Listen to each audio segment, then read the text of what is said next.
We are on week 3 of our Einek held journey. Now this week we do need to finish with a starting grade SR hero on the team.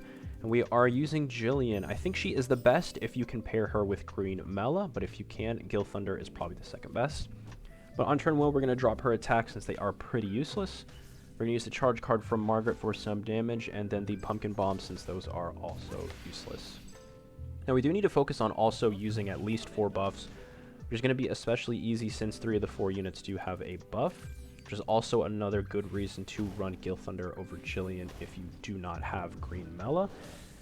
Mela and Jillian passives kind of go hand in hand with each other. Most of the team is green, and then Mela is going to continuously boost basic stats based off her lifesteal.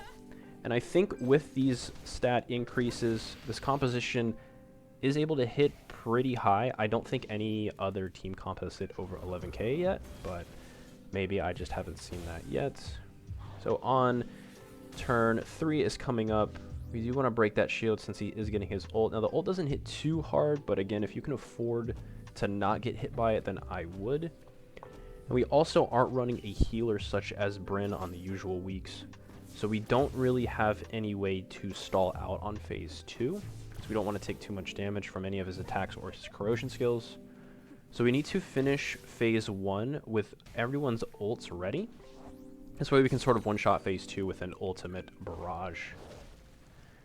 Now here is additional corrosion. He is steel skinning on turn 4, so we kind of need to just use all of our buffs here and wait out the dissolve passive, so we don't get hit by that unless you have an additional cleanse. Then you can afford to attack into it and cleanse it away. But since we do have a double rank up, we can get the gold Margaret buff, which is something we're going to need to kill the boss with.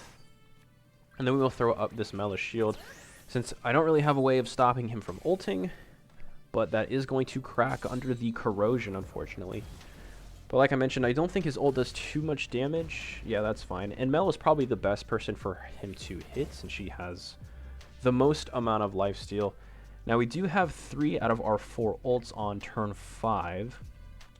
So we do want to transition with Margaret buff. And then we also need to find a way to get Gother ult. And we do have 2 Gother cards, so we just need to do this in the correct order. And I think ranking up Jillian or Gother doesn't really matter. We just want that rank up stat. And we're going to buff so we get that additional damage. Pumpkin bombs goes off.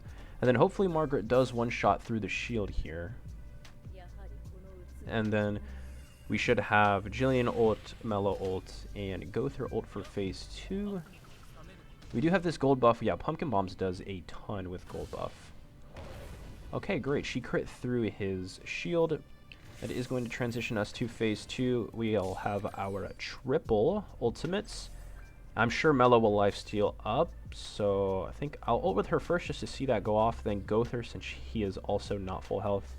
And then finally Jillian. I don't think we can actually use a normal attack, so I'll throw that in at the end if he survives. Wow, that hits all the way through shield at 1/6. Gother almost killing there, lifestealing a good bit, and then Jillian will finish off the boss there. I think everyone is full health off of that, and we hit 11.2k. And I think currently this is the highest scoring team. But if you guys see anything that scores higher than this, please let me know. But that is Einek held this week. If you guys like to drop a thumb, maybe a sub if you're into that, and I'll see you in the next one.